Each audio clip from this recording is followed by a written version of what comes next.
आपने मालपुआ तो बहुत बार बनाया होगा और खाया होगा, लेकिन आज जो मैं रेसिपी लेकर आई हूँ बिल्कुल रबड़ी से भरा हुआ बहुत ही स्वादिष्ट मालपुआ बनाने वाले हैं और बहुत ही आसान तरीके से ये बन जाता है। तो आपका बहुत बहुत स्वागत करती हूँ अपने इस छोटे से चैनल में। रेसिपी अच्छी लगी तो लाइक शेयर ज़रूर कीजिएगा।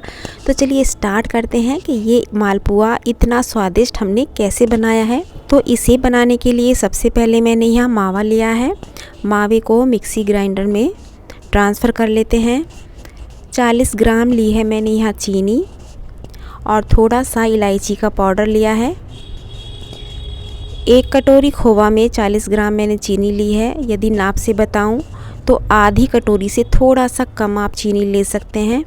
मीठा अपने अकॉर्डिंग कम या ज़्यादा कर सकते हैं। यदि मावा ग्राइंड होने के बाद थोड़ा पतला ना हो तो 2 से 3 टीस्पून आप दूध डाल के इसे बिल्कुल रबड़ी जैसा कर लीजिएगा।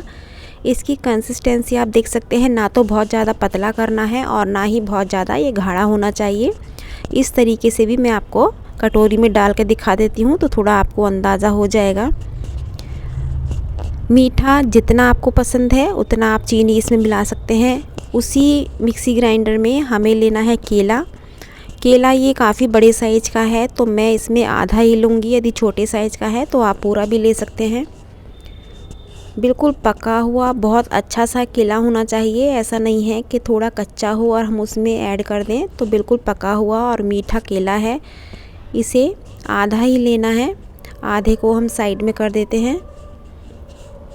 यहाँ सबसे पहले 40 ग्राम मैंने ताज़ा दूध की थोड़ी सी मलाई ली है, आप क्रीम भी ले सकते हैं। 40 से 50 ग्राम चीनी ली है और 50 ग्राम ही मैंने सूजी ली है और 30 से 40 ग्राम मैदा ली है और 40 ग्राम ही मैंने दूध लिया है। दूध कम या ज़्यादा हो सकता है, वो आप बैटर को देखते हुए थोड़ा कम या ज़्यादा कर सकते हैं। बैटर आप देख सकते हैं किस तरीके से ये ग्राइंड होने के बाद हुआ है। सूजी हमने इसमें ली है तो इसलिए फुलाने के लिए इसे रेस्ट पे रखेंगे। बिल्कुल डायरेक्ट हमें नहीं बनाना है, कम से कम 10 से 12 मिनट इसे रेस्ट पे छोड़ेंगे। और यहाँ थोड़ा पिस्ता, काजू और बादाम को मैंने बहुत बारीक बारीक कस लिया है। ये देखिए इस तरीके से थोड़ा बारीक काटेंगे। तो यहाँ 10 से 12 मिनट हो चुके हैं। इसका बैटर देख लेते हैं। ये देखिए पहले से थोड़ा गाढ़ा हो चुका है। बस ये इस तरीके से होना चाहिए कि एक ही फ्लो में ये डलते हुए टूटे नहीं और ना ही बहुत ज़्यादा पतला हो। कोई भी कटोरी लेके या हलवा प्लेट लेके इसे गरम घी में आप डाल दीजिएगा। यहाँ मैं आपको 1-2 तरीके से बताऊंगी, जो भी आपको इजी लगे। थोड़ा सा घी कटोरी में भरेंगे और इस तरीके से एक ही फ्लो में सारे बैटर को डालेंगे। 1 चमचा आप कोई भी नाप बना लीजिएगा और इस कटोरी को पूरी घी में हम डिप कर देंगे और हल्के हाथ से ही हमें इसे पलटना है। एकदम ऐसा नहीं है कि कच्चा है तो आप पलटोगे तो ये नीचे चिपक जाएगा। थोड़ा अपने आप जब ऊपर हो जाए तब इसको पलटिएगा। ये देखिए बिल्कुल पूरी की तरह फूल चुका है। लो टू मीडियम फ्लेम पे इसे हमें आराम से सेकना है, ऐसा नहीं है बहुत हाई फ्लेम पे सेकना है। बहुत ही सुंदर ये बिल्कुल गोल मटोल बन के तैयार होता है। ये वाले जो मालपुए बनते हैं इसके लिए इनका फूलना बहुत ज़रूरी है। यदि नहीं फूले तो फिर वो जो रबड़ी भरे हुए बनेंगे वो नहीं बन पाएंगे। इसलिए आप कोशिश करना कि ये बिल्कुल गोल गोल फूल जाएं। गोल फूलने का जो तरीका है, आप मान लीजिएगा फर्स्ट टाइम बना रहे हैं, हो सकता है कटोरी में चिपक जाए तो उसकी भी कोई प्रॉब्लम नहीं है। आगे चल के वीडियो में उसका भी मैं सॉल्यूशन आपको बताऊंगी कि यदि चिपक जाए तभी आपको क्या करना है। वैसे ये चिपकेगा नहीं, यदि बैटर आपका परफेक्ट बना है तो चिपकेगा नहीं बिल्कुल भी। केवल आपको एक ही बात का ध्यान रखना है, जिस टाइम आप कटोरी में बैटर डालें तो कटोरी में थोड़ा सा घी होना चाहिए। ऐसा नहीं है कटोरी बिल्कुल खाली होगी। यदि कटोरी बिल्कुल खाली होगी तो ये चिपकने का डर रहेगा। तो हल्का सा 1-2 टीस्पून उसमें घी रहना चाहिए।